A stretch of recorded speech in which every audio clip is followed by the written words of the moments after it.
Hello friends, welcome back to রূপান্তর YouTube channel. আজকে তোমাদের সামনে হাজির হয়েছি নতুন একটা চ্যাপ্টার নিয়ে।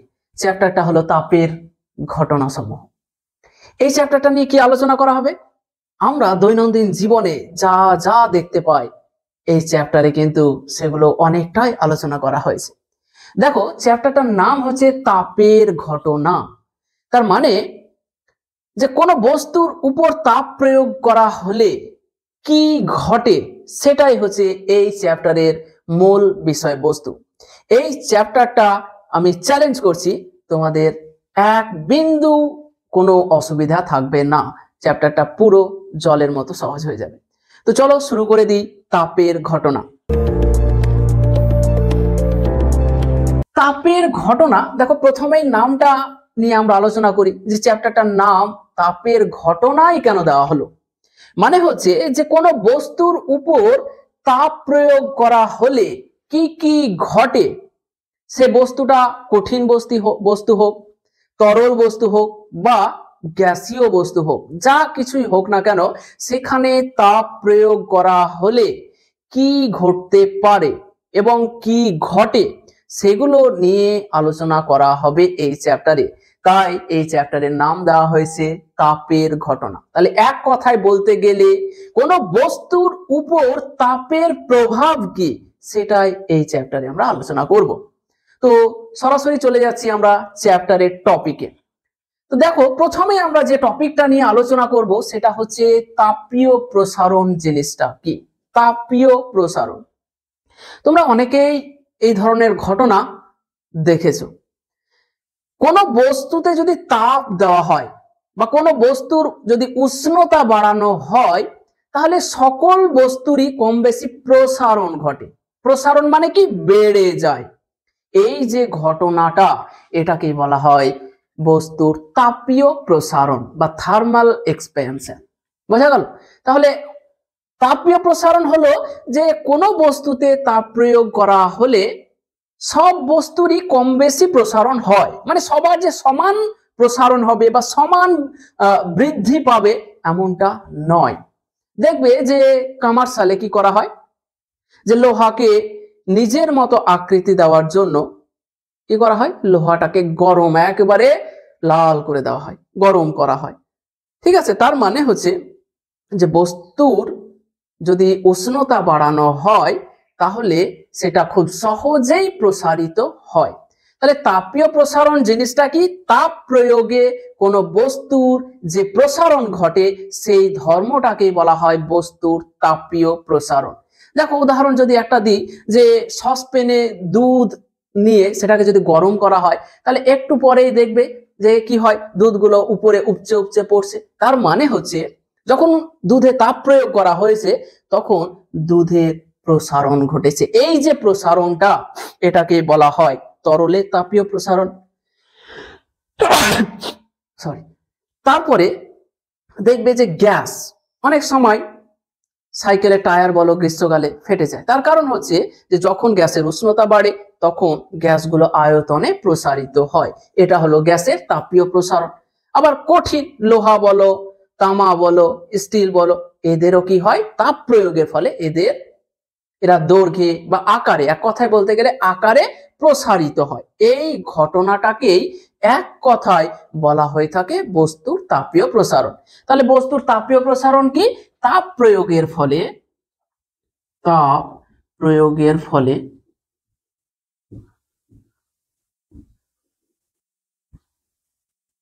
কম বেশি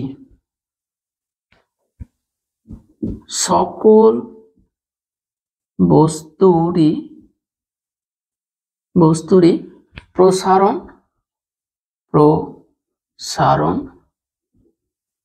ঘটে। কি হয়? তাপ যদি প্রয়োগ করা হয় তাহলে কম বেশি, দেখো এখানে আমি বলেছি যে কম বেশি, মানে সবার যে তাপীয় প্রসারণ একই হবে তা কিন্তু নয়। যেমন দুধকে দেখবে সামান্য তাপ দিলেই ও কি হয়, প্রসারিত হয়ে যায়, পড়ে যায়। আবার দেখবে জলকে অনেকক্ষণ তাপ দেওয়ার পরেই জলটা ফোটে। তার মানে হচ্ছে যে বস্তুর তাপীয় প্রসারণ সমান নয়। আবার লোহাকে দেখবে যে অনেক তাপ দেওয়ার ফলে সামান্য পরিমাণ প্রসারিত হবে। ওই জন্য বলা হয়েছে যে তাপ প্রয়োগের ফলে কম বেশি, মানে কম বেশি, কারোর কম কারোর বেশি, সকল বস্তুরই কি হয়, প্রসারণ ঘটে। বস্তুর এই ধর্মটাকেই বলা হয় তাপীয় প্রসারণ। এই ধর্মকেই বলা হয় তাপীয় প্রসারণ।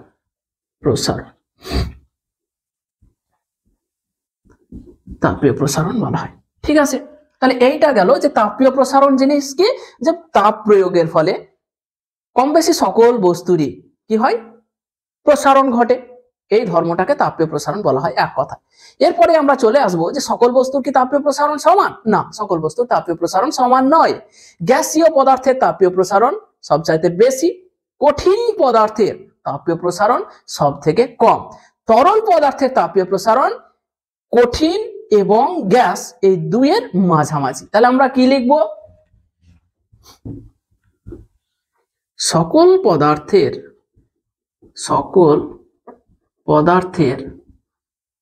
তাপীয় প্রসারণ সমান হয় না, সমান নয়। আন্ডারলাইন করো, সমান নয়, সমান বলে রেখে দিও না, সমান নয়। তাহলে কি বললাম? সকল পদার্থের তাপীয় প্রসারণ সমান নয়, মাথায় ভরে রাখো।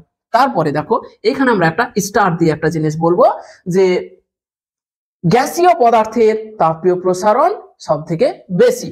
গ্যাসীয় পদার্থের কোশ্চেন পড়ে, এমসিকিউ পড়ে, গ্যাসীয় পদার্থের তাপীয়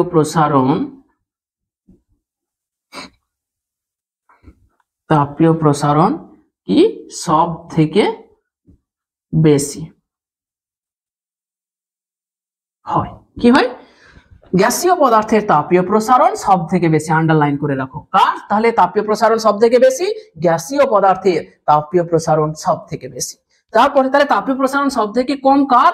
কঠিন পদার্থের তাপীয় প্রসারণ, লোহা বলো, স্টিল বলো, এদের তাপীয় প্রসারণটা গ্যাসের তুলনায় কম। ঠিক আছে, তাহলে কঠিন পদার্থের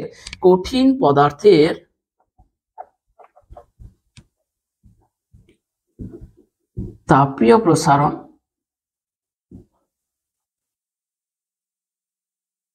সব থেকে কম হয়, আন্ডারলাইন করে রাখো।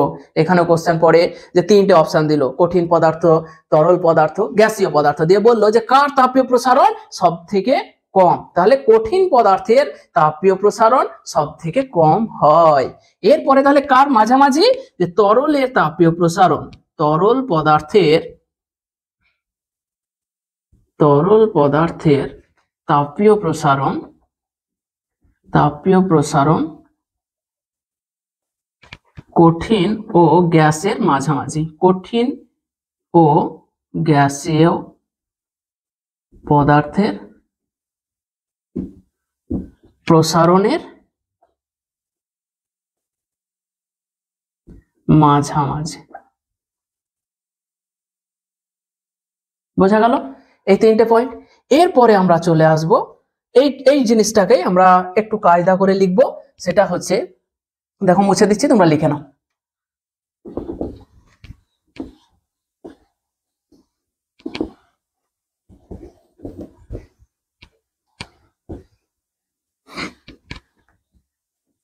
তাহলে আমরা দেখলাম গ্যাসের তাপীয় প্রসারণ সবচাইতে বেশি, কঠিনের তাপীয় প্রসারণ সব থেকে কম, আর তরলের তাপীয় প্রসারণ মাঝামাঝি। তাহলে এটা আমরা বলতে পারি যে একই উষ্ণতা বৃদ্ধিতে কঠিন পদার্থের তাপীয় প্রসারণ সব থেকে কম। তাহলে দেখো বলবো যে একই পরিমাণ উষ্ণতা বৃদ্ধিতে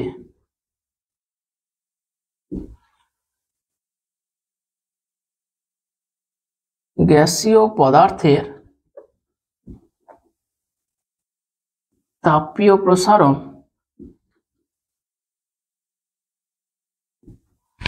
গ্রেটার দেন, দেখো গ্যাসীয় পদার্থের তাপীয় প্রসারণ গ্রেটার দেন তরল পদার্থের তাপীয় প্রসারণ গ্রেটার দেন কঠিন পদার্থের তাপীয় প্রসারণ।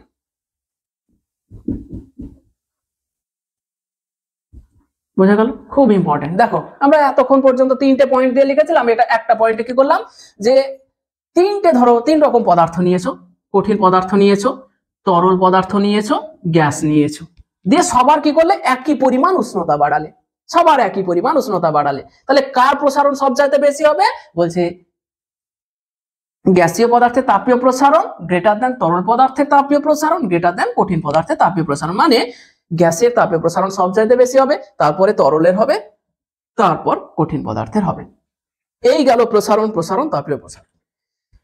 তাহলে সবসময় উষ্ণতা বাড়ালে কি সবসময় প্রসারণ ঘটবে? এর কিছু ব্যতিক্রমও আছে, যে দেখবে তোমরা এক্ষুনি বললেই হাসবে, যে বাস্তবে তোমরা নিজেরাও দেখে থেকেছো যে এমন একটা পদার্থ আছে যার উষ্ণতা বাড়ানো হলে ও প্রসারিত না হয়ে সংকুচিত হয়। জুতো দেখবে যে যদি ও কোনো কারণে আগুনে পড়ে যায় তো ছোট হয়ে যায় আরো। তার কারণটা হচ্ছে যে রবার জাতীয় পদার্থের যদি উষ্ণতা বাড়ানো হয় তাহলে সে প্রসারিত না হয়ে সংকুচিত হয়। বোঝা গেল? তাহলে এখানে ব্যতিক্রম বলে আমরা লিখবো, ব্যতিক্রম। খুবই ইম্পর্টেন্ট। ব্যতিক্রম কার ক্ষেত্রে? রবার তাপ প্রয়োগের ফলে রবার প্রসারিত না হয়ে কি হয়? সংকুচিত হয়। তাপ প্রয়োগের ফলে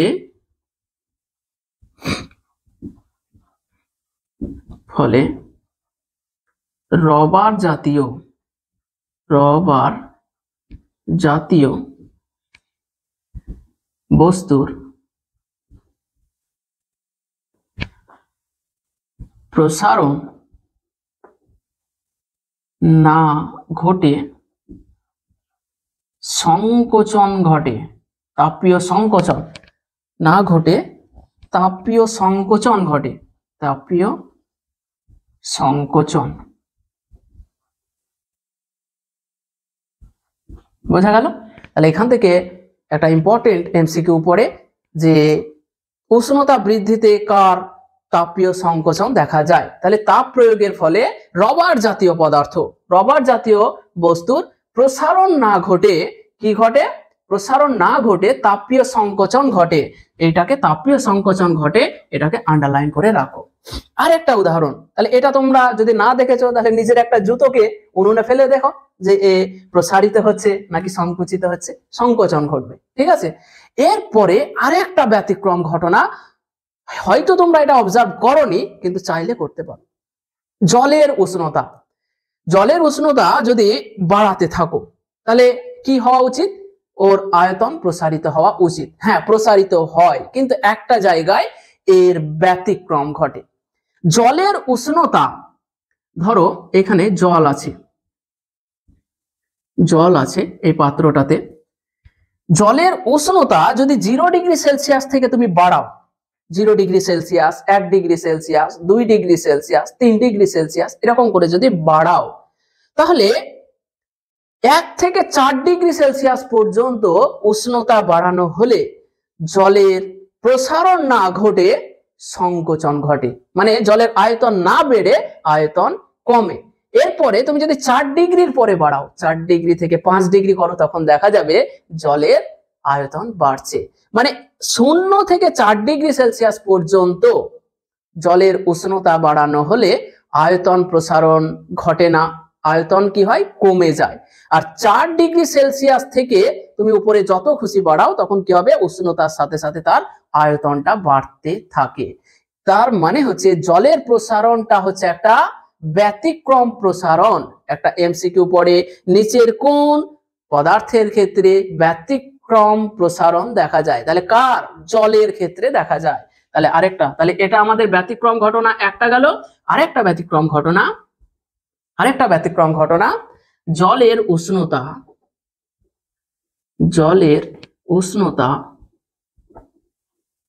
0 ডিগ্রি সেলসিয়াস থেকে 4 ডিগ্রি সেলসিয়াস পর্যন্ত বাড়ানো হলে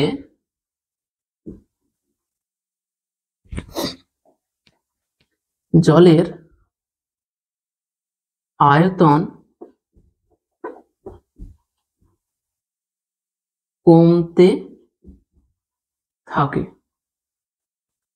এবং 4 ডিগ্রি সেলসিয়াস থেকে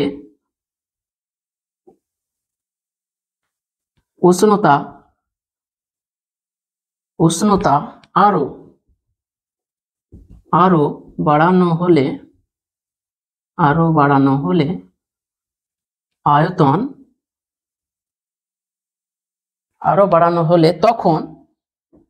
তখন আয়তন বাড়তে থাকে। অর্থাৎ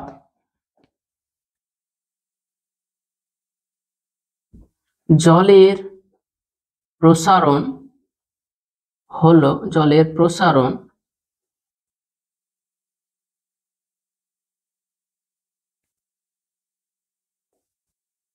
জলের ক্ষেত্রে ব্যতিক্রান্ত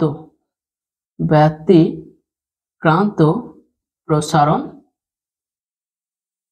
দেখা যায়। খুবই ইম্পর্টেন্ট কোশ্চেন, একেবারে 100% মাধ্যমিকের জন্য এটা কোশ্চেন, যে নিচের কোন পদার্থের ক্ষেত্রে ব্যতিক্রান্ত প্রসারণ দেখা যায়। তাহলে কার ক্ষেত্রে ব্যতিক্রান্ত প্রসারণ দেখা যাচ্ছে? জলের ক্ষেত্রে। তার কারণ হচ্ছে যে 0 থেকে 4 ডিগ্রি পর্যন্ত তুমি উষ্ণতা বাড়াচ্ছ, তখন আয়তন কমছে, আবার 4 ডিগ্রি থেকে তুমি যখন আবার উষ্ণতা বাড়াচ্ছ, তখন কিন্তু আয়তন বেড়ে যাচ্ছে। মানে উষ্ণতার সাথে সাথে সবসময় আয়তন বাড়ে না, কোনো সময় কমে যায়। ঠিক আছে, তাহলে এই গেল দুটো ব্যতিক্রম ঘটনা, তাপীয় প্রসারণে ব্যতিক্রম ঘটনা, বোঝা গেল। এরপরে আমরা আরো কিছু গুরুত্বপূর্ণ টপিক নিয়ে আলোচনা করব। এরপরে দেখবে তোমরা আরেকটা উদাহরণ, মানে ব্যতিক্রম নয়, রেল লাইন। তোমরা সবাই দেখেছো রেল লাইনে দেখবে যে যখন জয়েন্ট লাগানো হয়, রেল লাইনগুলোকে জয়েন্ট করা হয়, তখন এই জয়েন্টের মুখটাতে কি করা হয় বলতো? সামান্য গ্যাপ রেখে দেওয়া হয়, ফাঁকা রেখে দেওয়া হয়। কেন রেখে দেওয়া হয়? তার কারণ হচ্ছে যে যখন উষ্ণতা বাড়বে, কঠিন পদার্থের যখন উষ্ণতা বাড়বে, তখন আমরা কি দেখলাম? যে ওর প্রসারণ ঘটবে, তখন ওর কি হবে? প্রসারণ ঘটবে। এবার রেল লাইনের উপর দিয়ে কি হচ্ছে? ট্রেন চলছে, তাহলে রেল লাইন আর চাকার মধ্যে কি হচ্ছে বলতো? ঘর্ষণ হচ্ছে, ঘর্ষণের ফলে তাপ উৎপন্ন হয়। এই তাপের কারণে রেল লাইনের কি হচ্ছে? উষ্ণতা বেড়ে যাচ্ছে। এই উষ্ণতা বাড়ার ফলে রেল লাইনের কি হয়? প্রসারণ হয়। এবার এইখানে যদি কিছু পরিমাণ ফাঁকা না থাকে, তাহলে যখন এর প্রসারণ ঘটবে, তখন মুখে মুখে এরা কি করবে? প্রসারিত হয়ে এইরকম ভাবে বেঁকে যাবে। এই দুর্ঘটনা থেকে বা এই দুর্ঘটনাটা এড়ানোর জন্য এই মাঝখানে কি হয়? একটু গ্যাপ রেখে দেওয়া হয়। তাহলে এ কি হলো? কিছু পরিমাণ প্রসারণ হলো, প্রসারণের জায়গা পেল, এও প্রসারণ হলো, কিন্তু মুখে মুখে লেগে যায় না, ফলে রেল লাইনটা কি বেঁকে যায় না। বোঝা গেল? তাহলে আমরা একটা কোশ্চেন নিয়ে নেবো এখানে, যে রেল লাইনের জয়েন্টের মুখে ফাঁকা বা গ্যাপ রাখা হয় কেন? রেল লাইনের জয়েন্টের মুখে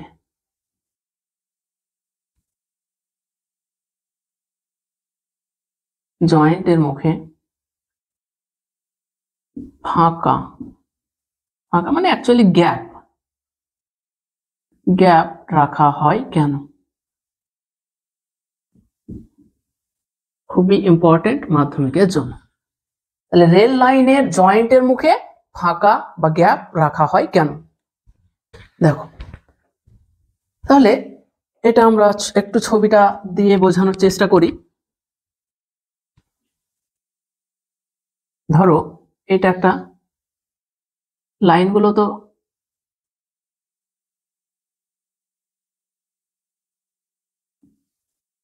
এটার উপর দিয়ে ধরো ট্রেনটা চলে, এই লাইনটার উপর চাকাটা যায়, ঠিক আছে। এইখানে একটা শেষ হলো, দিয়ে কি করা হয়? এইখানে সামান্য পরিমাণ একটু গ্যাপ রেখে আরেকটা দেওয়া হয়। তো এই গ্যাপটা কেন রাখা হয়, এটাই হচ্ছে কোশ্চেনটা, যে গ্যাপটা কেন রাখছে। তাহলে দেখো এখানে বোঝার চেষ্টা করো, খুব সহজ বিষয়টা, যে এই যে লাইনটার উপর দিয়ে ট্রেনটা যাচ্ছে, মানে ট্রেনের চাকাটা যাচ্ছে, ঘর্ষণ হচ্ছে এই লাইনের সঙ্গে, এই ঘর্ষণের ফলে তাপ উৎপন্ন হয়। তুমি হাতে হাতে ঘষে দেখো, তাপ উৎপন্ন হয়। তাহলে যখনই চাকাটা এই লাইনের উপর দিয়ে যাচ্ছে, তখন ঘর্ষণ হচ্ছে, ঘর্ষণের ফলে তাপ উৎপন্ন হচ্ছে। তাহলে বস্তুটা তাপীয় প্রসারণ হবে, লোহার তাপীয় প্রসারণ হবে। এবার প্রসারিত হয়ে ও কি হবে? বাড়বে, দৈর্ঘ্য বরাবর বাড়তে চাইবে। এবার বাড়ার জায়গা যদি না পাই, তখন বেঁকে যাবে। ওই জন্য এইখানে গ্যাপটা রেখে দেওয়া হয়। এখানে আমি লাল কালি দিয়ে গ্যাপটা বোঝাচ্ছি। এই যে গ্যাপটা রেখে দেওয়া হয়, তাহলে এ বেড বাড়ার জায়গাটা পাচ্ছে, ফলে কি হয় না, বেঁকে যায় না লাইনটা। না হলে যদি না জায়গাটা পেতো তাহলে কি হতো, এইরকম ভাবে লাইন দুটো মুখোমুখি এইরকম হয়ে যেত, এইরকম হয়ে যেত, এইরকম মুখোমুখি লেগে এরকম ভাবে এই জায়গাটা উঠে যেত, ফলে দুর্ঘটনা ঘটতে পারতো। ঠিক আছে, এই দুর্ঘটনা এড়ানোর জন্যই কি করা হয়, এইখানে জয়েন্টের মুখগুলোতে কিছু পরিমাণ করে ফাঁকা রেখে দেওয়া হয়। এবার লোহার তাপীয় প্রসারণ খুবই কম, খুবই কম, এই জন্য এই মাঝখানটাতে খুব সামান্য পরিমাণ গ্যাপ রাখলে হয়। ওই জন্য দেখবে যে গ্যাপটা একবার বিশাল কিছু গ্যাপ নয়, হয়তো 1 ইঞ্চি গ্যাপ বা 1.5 ইঞ্চি গ্যাপ, এরকম গ্যাপটা থাকে। তাহলে আমরা লিখি এবার যে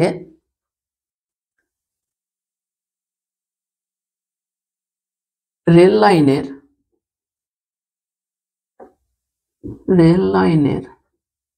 জয়েন্টের মুখ গুলোতে কিছুটা ফাঁকা রাখা হয়।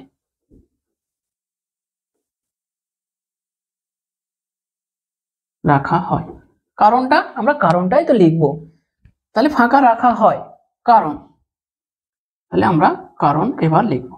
কারণ দেখলে আমরা বললাম, কারণ প্রখর সূর্যতাপে, দেখো গ্রীষ্মকালে প্রচুর রোদ হয়, এই রোদের কারণেও তো এর উষ্ণতা বাড়ে, ফলে কি হতে পারে, এই রোদের কারণে উষ্ণতা বাড়লে ফলে তখনও প্রসারণ হতে পারে, শুধু যে সংঘর্ষের ফলে ঘর্ষণের ফলে হবে তা নয়। তাহলে প্রখর রোদে, গ্রীষ্মকালে প্রচুর রোদ হয়, ওই রোদের কারণে এর উষ্ণতা বেড়ে এর প্রসারণ ঘটতে পারে। ঠিক আছে, তাহলে গ্রীষ্মকালে, কারণ গ্রীষ্মকালে প্রখর রোদে বা রেল লাইনের সঙ্গে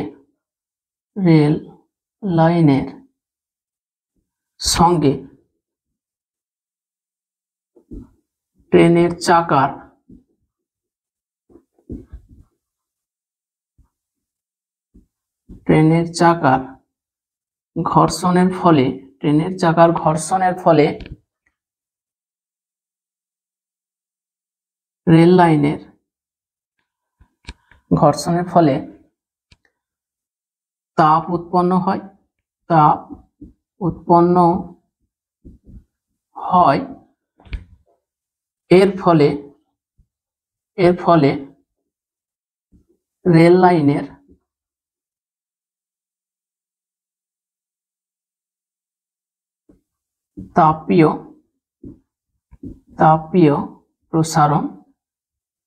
তাপীয় প্রসারণ ঘটে। দেখো কি লিখেছি, গ্রীষ্মকালে প্রখর রোদে বা রেল লাইনের সঙ্গে ট্রেনের চাকার ঘর্ষণের ফলে তাপ উৎপন্ন হয়, এর ফলে রেল লাইনের তাপীয় প্রসারণ ঘটে। এখন এইখানে যদি গ্যাপটা বা ফাঁকা জায়গাটা না থাকে, তাহলে কি হবে, মুখোমুখি রেল লাইন দুটো মুখোমুখি লেগে বেঁকে যাওয়ার সম্ভাবনা থাকতে পারে, তাপীয় প্রসারণ ঘটে। তাই রেল লাইনের জয়েন্টের মুখ গুলিতে কিছুটা ফাঁকা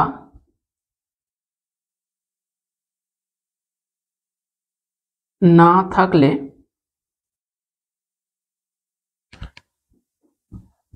দুটি রেল লাইন ফাঁকা না থাকলে তাপীয় প্রসারণের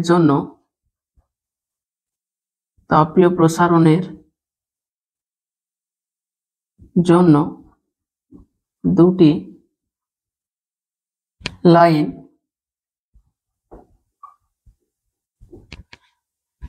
মানে জয়েন্টের মুখে বলবো, এটা তাপীয় প্রসারণের জন্য জয়েন্টের মুখে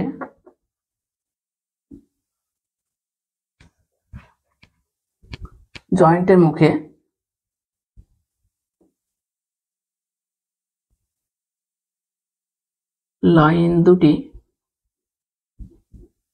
মুখোমুখি লেগে রেল লাইনটি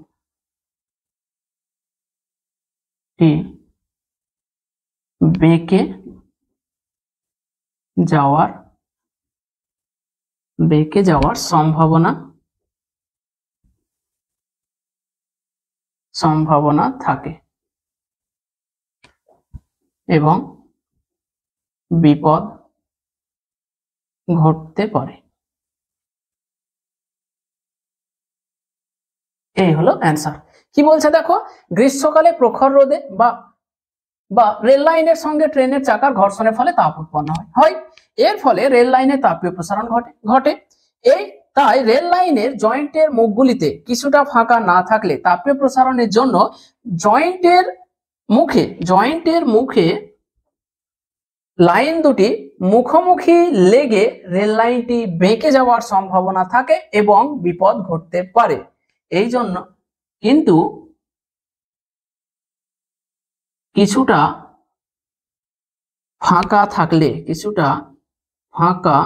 থাকলে রেল লাইনটি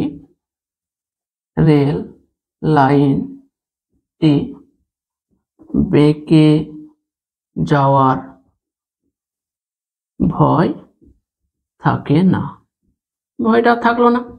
এই হলো অ্যান্সার। তাহলে রেল লাইনের জয়েন্টের মুখগুলোতে কেন ফাঁকা রাখা হয় সেটাও বোঝা গেল। এরপরে আমরা একটা খুবই গুরুত্বপূর্ণ টপিক সেটা নিয়ে আলোচনা করব, যে দ্বিধাতব পাত কি। দ্বিধাতব পাত, দেখো এর আগে হ্যাশট্যাগ দিয়ে একটা লাইন শুধু, তাহলে আমরা কি দেখলাম, যে বিভিন্ন পদার্থের তাপীয় প্রসারণ জিনিসটা কিন্তু বিভিন্ন, তাই না? যে তুমি যদি লোহা নাও, ইস্পাত নাও বা স্টিল নাও, সবার কিন্তু তাপীয় প্রসারণ আলাদা আলাদা, ঠিক আছে? তাহলে আমরা এখানে হ্যাশট্যাগ দিয়ে একটা কথা লিখবো, তারপরে দ্বিধাতব পাতে আসবো। তাহলে বিভিন্ন পদার্থের তাপীয়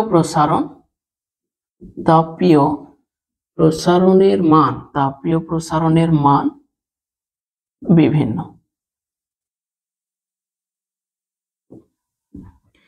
এই ধর্মের উপর ভিত্তি করে দ্বিধাতব পাত বানানো হয় এবং এই দ্বিধাতব পাতটা আমাদের দৈনন্দিন জীবনে অনেক কাজে লাগে। তাহলে আমরা চলে আসছি সেই টপিকটাতে, যে দ্বিধাতব পাত কাকে বলে। দ্বিধাতব পাত, দেখো নামটা নিয়ে আগে একটু বোঝার চেষ্টা করো। নাম কি দিয়েছে? দ্বি মানে টু, ধাতব পাত। দ্বিধাতব পাত মানে এই রকম, যে ধরো এইটা হলো একটা ধাতু, এটা হচ্ছে একটা ধাতু, এইখানে আর একটা ধরো ধাতু, একই মাপের আর একটা ধাতু যদি রিভেট করে যুক্ত করে দেওয়া হয়, তাহলে যেটা তৈরি হয় এটাকে বলা হয় দ্বিধাতব পাত। আমি ভালো করে বুঝিয়ে দিচ্ছি, একটুকু কোনো অসুবিধা হবে। কিরকম আছে বলতো, এইটা ধরো, এইটা হচ্ছে একটা ধাতু, এটা একটা ধাতব পাত, এইটা হচ্ছে আর একটা ধাতব পাত। এদেরকে যদি এইভাবে লাগিয়ে দেওয়া হয়, তাহলে এদের বৈশিষ্ট্য কি বলতো? একই মাপ। দুটো ধাতুরই মাপ কি, আমার দুটো হাত তো একই, তাই না? তাহলে এইটা একটা ধাতু, এইটা আরেকটা ধাতু, এই একই মাপের দুটো ধাতুকে রিভেট করে যদি যুক্ত করে দেওয়া হয়, তাহলে যেটা তৈরি হয় এটাকে বলা হয় দ্বিধাতব পাত। বোঝা গেল? তাহলে এইটা এইরকম ভাবে আছে, তোমরা যেটা দেখতে পাচ্ছ সেটা হচ্ছে অ্যাকচুয়ালি এইরকম ভাবে, মানে লম্বা বরাবর ধাতু দুটো আছে। বোঝা গেল? তাহলে এইটা হলো একটা দ্বিধাতব পাত। এবার একটা জিনিস মজার বিষয় খেয়াল করো, যে দুটো আলাদা আলাদা ধাতু, তাহলে এদের তাপীয় প্রসারণ আলাদা। কারণ আমরা বারবার দেখো এখানে একটা হেডিং করেছি, যে বিভিন্ন পদার্থের তাপীয় প্রসারণের মান কিন্তু বিভিন্ন হয়। তাহলে এরা দুটো ধাতু, মানে এদের দুজনের তাপীয় প্রসারণের মান আলাদা, কারোর তাপীয় প্রসারণ বেশি, কারোর তাপীয় প্রসারণ কম। এবার দুজনকে একই যদি তাপ দেওয়া হয়, মানে একই পরিমাণ যদি উষ্ণতা বাড়ানো হয়, তাহলে কি হবে বলতো? যার তাপীয় প্রসারণ বেশি সে তাড়াতাড়ি প্রসারিত হতে চাইবে, আর যার তাপীয় প্রসারণ কম সে কি করবে বলতো? সহজে প্রসারিত হতে চাইবে না, কিন্তু এরা তো যুক্ত আছে, তখন এ যখন খুব তাড়াতাড়ি বাড়তে চাইবে আর এ বাড়তে চাইবে না, তখন কি হবে বলতো, এইভাবে এ বাঁকিয়ে দেবে। এইটাই হলো দ্বিধাতব পাতের সর্বোত্তম বৈশিষ্ট্য।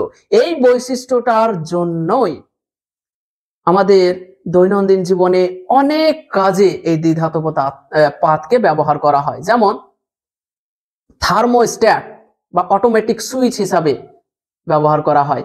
তারপরে হচ্ছে যে ফায়ার অ্যালার্ম বা অগ্নি সংকেত, যে কোনো একটা জায়গাতে বড় ধরো একটা গোডাউন আছে, সেখানে তো সবসময় মানুষ নাও থাকতে পারে, তো কে দেখবে সেখানে আগুন লেগেছে কি লাগেনি। তো একটা যদি দ্বিধাতব পাত লাগিয়ে দেওয়া হয়, তাহলে এ কিন্তু অগ্নি সংকেত দিতে পারে। কিভাবে দিতে পারে আলোচনা করব, তার আগে দ্বিধাতব পাতটা আমরা লিখে ফেলি। তাহলে দুটি একই মাপের মানে কি বলতো, একই দৈর্ঘ্য প্রস্থ উচ্চতা, তাহলে একই দৈর্ঘ্য প্রস্থ উচ্চতা সব একই। তাহলে দুটি একই মাপের বিভিন্ন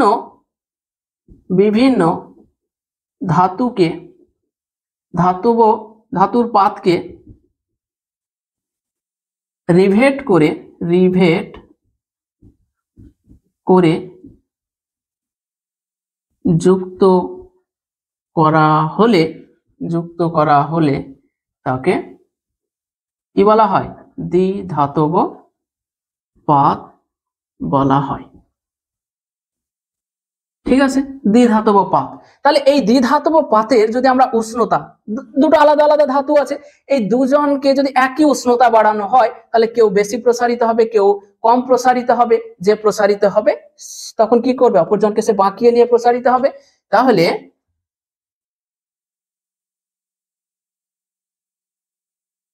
দ্বিধাতব, এখানে বৈশিষ্ট্য লিখবো আমরা একটা দ্বিধাতব পাতের।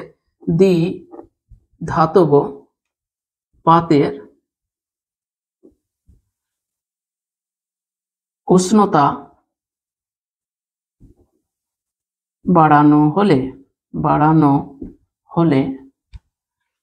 দ্বিধাতব পাতটি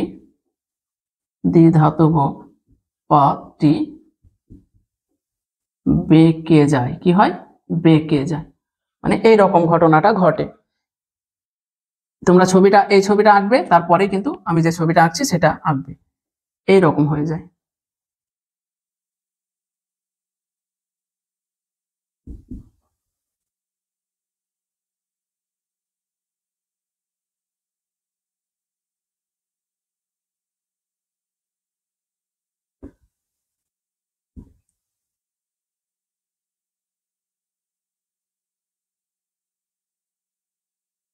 এইরকম ভাবে দ্বিধাতব পাতটা বেঁকে যায়। তাহলে বলো তো, যে দুটো ধাতু আছে, তাহলে এইখান থেকে বলো তো যে কার তাপীয় প্রসারণ বেশি, যে বেশি। এই তো, এ বাঁকতে চাইছিল না, কারণ এর তাপীয় প্রসারণ কম, আর এর লাল বালার তাপীয় প্রসারণটা কি হচ্ছে, বেশি। এবার ও চাইছে বাঁকতে, এ কিন্তু কম বাঁকছে, তখন কি হচ্ছে, পুরোটা বেঁকে যাচ্ছে, মানে তাপীয় প্রসারণ হতে চাইছে। প্রসারণটা ও যদি সহজ সরল ভাবে পড়ে থাকতো, তাহলে চারিদিকে বেড়ে যেত, কোনো সমস্যা ছিল না। কিন্তু যেহেতু এর সঙ্গে জোড়া লেগে আছে, ওর তখন প্রসারণটা কি হচ্ছে, বাধা পাচ্ছে, আর এই বাধা পাওয়ার জন্যই তখন কি হচ্ছে, এটা বেঁকে যাচ্ছে। তাহলে লাল বালার তাপীয় প্রসারণটা হচ্ছে বেশি, লাল এর হচ্ছে তাপীয় প্রসারণ বেশি। আর কালো বালাটা তাপীয় প্রসারণ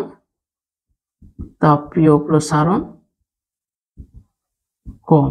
বোঝা গেল? তাহলে দেখো এইখান থেকে আমরা কি বলবো, দ্বিধাতব পাতের উষ্ণতা বাড়ানো হলে দ্বিধাতব পাতটি বেঁকে যায়। বেঁকে গেল, বাঁকের বাইরের দিকে যে থাকে তার তাপীয় প্রসারণ বেশি, এবং বাঁকের ভেতর দিকে যে থাকে তার তাপীয় প্রসারণ কম হয়। তাহলে এখানে স্টার দেব, বাঁকের বাইরের দিকে যেটি থাকে, যে ধাতুটি থাকে তার তাপীয় প্রসারণ বেশি। দেখো কি লিখেছি, বাঁকের বাইরের দিকে যে ধাতুটি থাকে তার তাপীয় প্রসারণ বেশি। এবং তাহলে আরেকটা স্টার দিয়ে দিচ্ছি, বাঁকের ভেতরের দিকে যে ধাতুটি থাকে তার তাপীয় প্রসারণ কি হয়, কম হয়, তার তাপীয় প্রসারণ কম হয়। এরপরে আমরা দ্বিধাতব পাত কি কাজে লাগে দুটো ব্যবহার শিখবো। তাহলে দ্বিধাতব পাত কি বোঝা গেল, যে দুটি একই মাপের বিভিন্ন ধাতুর পাতকে রিভেট করে যুক্ত করা হলে তাকে দ্বিধাতব পাত বলা হয়। দ্বিধাতব পাতের যদি উষ্ণতা বাড়ানো হয় তাহলে দ্বিধাতব পাতটা কি হয়, বেঁকে যায়। এবার বেঁকে গেল, তাহলে এরকম যদি একটা ছবি দেয় যে বলি যে কার তাপীয় প্রসারণ বেশি, তাহলে বাইরের দিকে যে থাকে তার তাপীয় প্রসারণ বেশি, ভেতরের দিকে যে থাকে তার তাপীয় প্রসারণ কি, কম। আচ্ছা, এরপরে আমরা দ্বিধাতব পাতের ব্যবহার লিখব।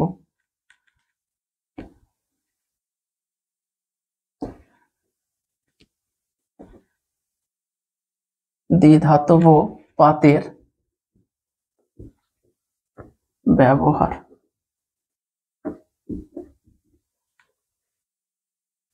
তাহলে দ্বিধাতব পাত দুটো কাজে ব্যবহার করা হয়, দুটো কাজে। এক নম্বর হচ্ছে উষ্ণতা নিয়ন্ত্রক। বাড়িতে যদি গিজার থাকে তো দেখবে যে গিজারে তুমি সুইচ টিপে দিয়েছো, কিছুক্ষণ পরে দেখবে যে অটোমেটিক সুইচটা, মানে বোর্ডের সুইচ নয়, গিজারের সুইচটা অফ হয়ে গেছে। মানে গিজারে সবুজ জ্বলছিল, কিছুক্ষণ পরে দেখবে ওটা কেটে গেছে। এটাকে বলা হয় অটো কাট। মানে নিজে অটো মানে কি, নিজে অটোমেটিক্যালি সেটা কি হয়ে যায়, অফ হয়ে যায়। কিভাবে, দ্বিধাতব পাতগুলোর ধর্ম কি বলতো, এরা যখন থাকে এদের উষ্ণতা বাড়তে থাকলে, মানে এই রকম হয়ে আছে ওদের একটা সুইচ, তারের সঙ্গে ওরা কানেকশন হয়ে আছে এরকম জায়গাতে। এবার জল গরম হচ্ছে, মানে সাথে সাথে কি হচ্ছে, এই যে দ্বিধাতব পাতটার মধ্য দিয়ে কারেন্ট আসছে সেটাও কি হয়, গরম হয়। মানে শুধু আমি গিজারের কথা বলছি না, বিভিন্ন জায়গাতে এটা ব্যবহার করা হয় উষ্ণতা নিয়ন্ত্রক বা থার্মোস্ট্যাট হিসাবে। তাহলে এর মধ্য দিয়ে যখন কারেন্ট আসবে এর উষ্ণতা বাড়বে, উষ্ণতা বাড়ার জন্য এর তাপীয় প্রসারণ হবে। তাপীয় প্রসারণের জন্য কি হবে বলতো, একটা সময় এরকম বেঁকে যাবে। তাহলে এইখানে তো আছিল এই তারের পয়েন্টটা, যখন ও বেঁকে গেল তখন কি হয়ে গেল, তারের থেকে এর কানেকশনটা ছুটে গেল, তার থেকে কি হয়ে গেল, কানেকশনটা ছুটে গেল। ছুটে যাওয়ার জন্য আর কারেন্ট আসছে না, ফলে গরম হওয়া বন্ধ হয়ে গেল। এরপরে কি হবে বলতো, যে যখন আর গরম হচ্ছে না তখন এই বস্তুটা মানে দ্বিধাতব পাতটা আস্তে আস্তে কি হবে, ঠান্ডা হতে লাগবে। আর ঠান্ডা হতে লাগলে সে কি হবে, আবার আগের জায়গাতে ফিরে আসবে। যে ঠান্ডা যখন এইখানে আবার ঠান্ডা হয়ে সোজা হয়ে যাবে, তখন আবার কানেকশন চলে আসবে। কানেকশন চলে আসার ফলে আবার কারেন্ট আসতে লাগবে, ফলে কি হবে, আবার গরম হতে লাগবে। আবার যখন একটা সার্টেন টেম্পারেচার পর্যন্ত গরম হয়ে যাবে, তখন বেঁকে যাবে, আবার কানেকশন কেটে যাবে। এইরকম ভাবে তাহলে কি করছে এটা দেখো, উষ্ণতা নিয়ন্ত্রক হিসাবে, যে 100 ডিগ্রি বেশি আমি গরম হতে দেব না, বা 30 ডিগ্রির বেশি আমি গরম হতে দেব না। তাহলে কি নিজে উষ্ণতাটা নিজেই কন্ট্রোল করছে। তাহলে 1 নম্বর আমরা বলতে পারি দ্বিধাতব পাতকে উষ্ণতা নিয়ন্ত্রক বা থার্মোস্ট্যাট, এটাকে বলা হয় থার্মোস্ট্যাট হিসাবে ব্যবহার করা হয়।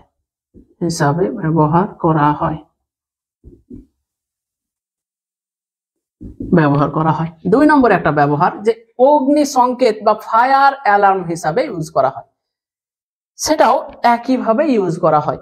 যে ধরো কোনো একটা গোডাউনে আগুন লেগে গেছে, ভেতরে কেউ নেই, কেউ বলতে পারবে না, একটা সুইচের মতো একে রাখা হয়। তাহলে দেখো যখন আগুন লেগেছে তখন এর উষ্ণতা কি হতে লেগেছে, বাড়তে লেগেছে। এর উষ্ণতা বাড়তে লাগার কারণে ধরো এইখানে এমন ভাবে একটা পয়েন্ট সাজিয়ে রাখা আছে, এই জায়গাটাতে ধরো একটা কানেকশন এমন ভাবে রাখা হয়েছে, একটা তার অ্যালার্মের সঙ্গে, যে অ্যালার্মটাতে কারেন্ট আসলে ও বাজতে লাগবে বা কিছু এরকম। এইরকম ভাবে ধরো এইখানে এর সঙ্গে কানেকশন দেওয়া নেই। এবার গোডাউনটা পুরো, এটা হচ্ছে গোডাউনের ভেতরে ধরো আগুন লেগে গেছে, তখন এর উষ্ণতা বাড়তে লেগেছে। এর উষ্ণতা বাড়তে লাগার কারণে কি হবে বলতো, একটা সময়তে এ বাঁকতে লাগবে, আর বাঁকতে লাগবে যখন, তখন এর সঙ্গে কি হয়ে যাবে, কানেকশন তৈরি হয়ে যাবে। কানেকশন তৈরি হওয়ার জন্যই একটা কি হবে, অ্যালার্ম বাজতে লাগবে। এই তাহলে এটা দ্বিধাতব পাতের উপর ব্যবহার করা হচ্ছে এটাকে। তাহলে দ্বিধাতব পাতকে ফায়ার অ্যালার্ম বা অগ্নি সংকেত হিসাবেও ব্যবহার করা হয়। তাহলে দ্বিধাতব পাতকে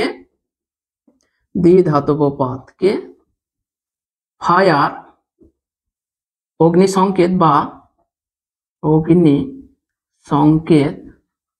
বা ফায়ার অ্যালার্ম হিসাবে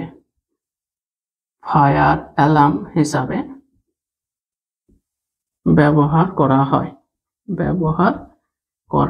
খুব ইম্পর্টেন্ট যে দ্বিধাতব পাত কাকে বলে, দ্বিধাতব পাতের দুটো ব্যবহার লিখো। তাহলে 1 নম্বর ব্যবহার হচ্ছে দ্বিধাতব পাতকে উষ্ণতা নিয়ন্ত্রক বা থার্মোস্ট্যাট হিসাবে ব্যবহার করা হয়, যেমন এই যে গিজার বললাম। আর 2 নম্বর হচ্ছে দ্বিধাতব পাতকে অগ্নি সংকেত বা ফায়ার অ্যালার্ম, আগুন লেগেছে তার অ্যালার্ম বাজতে লাগলো, তাহলে অগ্নি সংকেত বা ফায়ার অ্যালার্ম হিসাবে ব্যবহার করা হয়। দুটো গেল দ্বিধাতব পাতের ব্যবহার। আজকের এই লেকচারে আর একটা টপিক, 1 মিনিটের টপিক আলোচনা করব, সেটা ইনভার বলে একটা বস্তু নিয়ে। ইনভার খুবই ইম্পর্টেন্ট মাধ্যমিকের জন্য।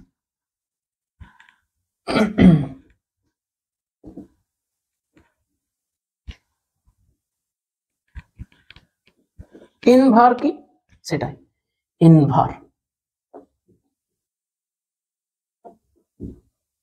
ইনভার কি আগে জেনে নেই যে ইনভার কি। ইনভার হলো লোহা এবং নিকেলের একটা সংকর ধাতু, মানে শুধু লোহা নয়, শুধু নিকেল নয়, দুটোকে একটা নির্দিষ্ট অনুপাতে মিক্স করে একটা ধাতু তৈরি করা হয়, একে বলা হয় সংকর ধাতু। তাহলে ইনভার কি, ইনভার হলো লোহা এবং নিকেলের সংকর ধাতু। তাহলে ইনভার হলো লোহা ও নিকেলের সংকর ধাতু। খুবই ইম্পর্টেন্ট মাধ্যমিকের জন্য, লোহা ও নিকেলের সংকর ধাতু, আন্ডারলাইন করে রাখো।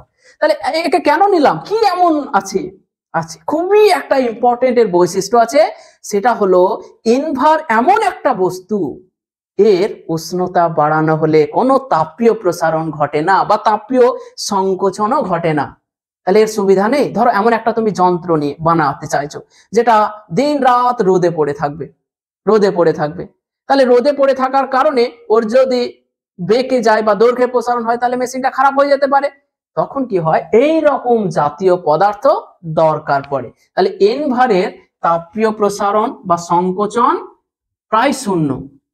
বৈশিষ্ট্যটা কি, ইনভারের তাপীয় প্রসারণ বা তাপীয় সংকোচন,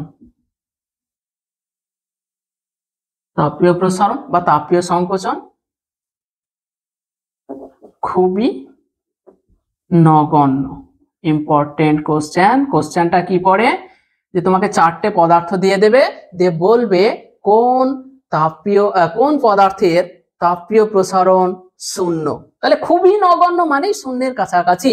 তাহলে ইনভার হলো এমন একটা পদার্থ, ইনভারের তাপীয় প্রসারণ বা তাপীয় সংকোচন খুবই নগণ্য। অর্থাৎ আমরা কি বলতে পারি, অর্থাৎ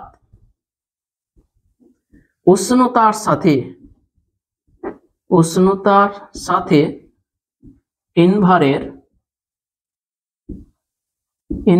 প্রসারণ